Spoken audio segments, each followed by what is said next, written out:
Giving honor to the Spirit of Christ, which is the head of my life and the head of the church. I want to thank God for waking me up this morning, closing my right mind with the use and activities of my limbs.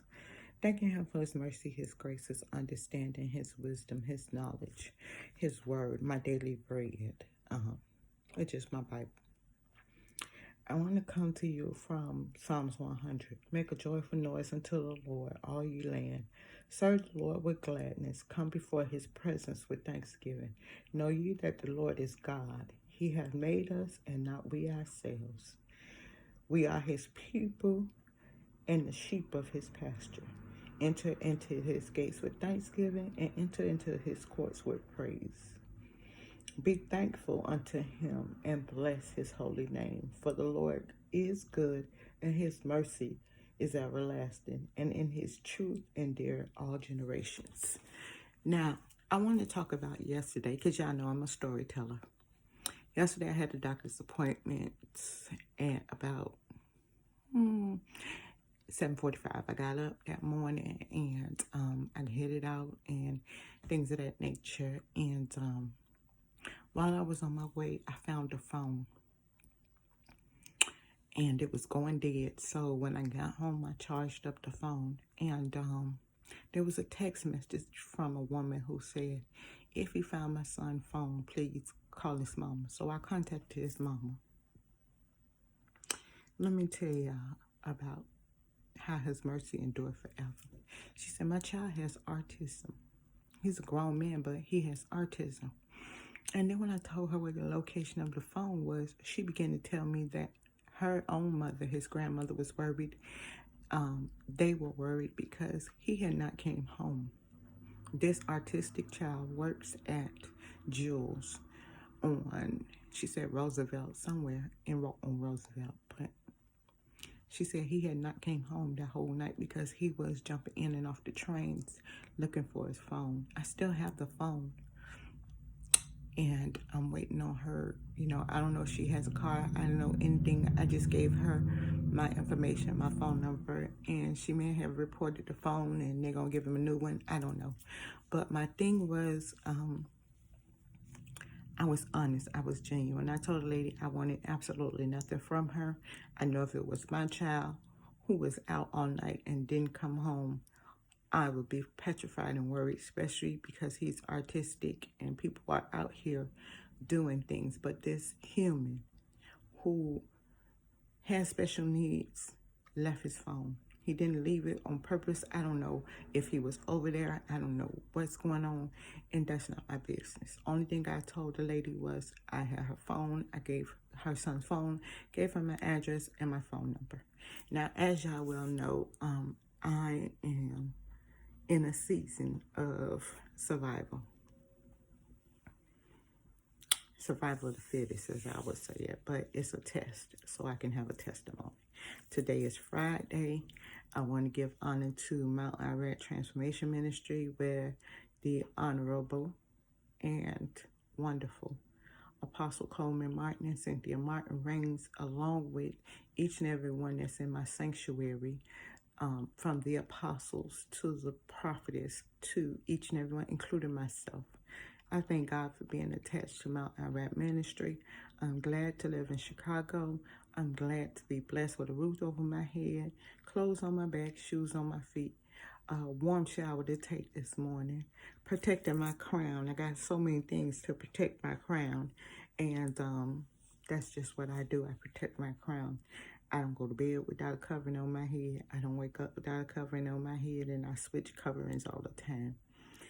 But just to say to someone, I have 10 spots still available for a donation of $10 or more to get me to $120 so that I can give out 12 $10 gift cards to 4 families who have a total of 12 children, aging from the range of 2 to 12. I have talked about it. I'm going to put it on YouTube. I'm going to put it on Facebook as well, and any other platform where people can see my post and know that I am genuinely serious about this, that God has designed me to do, that He has led me to do. He has led me to give, not just unto myself, but to people of need. And we all need each other.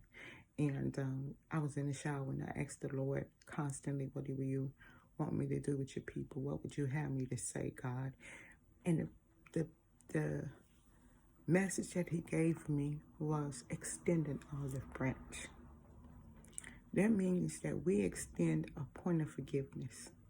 We forgive those who have done us wrong. We forgive those who have mistreated us, abused us, neglected us.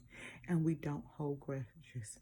And the olive branch is something to extend as a gesture of forgiveness. So please, please, please, in these days and last times, extend the olive branch. Have some point of forgiveness about yourself, another human, individuals in your life who may have done you wrong. And you might not talk to them, and that's the one thing I want y'all to understand. Just because you forgive someone doesn't mean you have to speak to them. Forgiveness is not for the other person, it's for you. And extending the olive branch is meaning that you have reached in your pocket, reached in your soul, dug down deep, extended your olive branch and said, here, I give this to you as an apology. Please accept my apology. I'm sorry. I mistreated you. I disrespected you. I've done this. I've done that. Just extend it. Just reach your hand out. Reach out to anyone and say, I'm sorry. Whether it be by text message, voicemails, anything, Facebook. Give people an olive branch.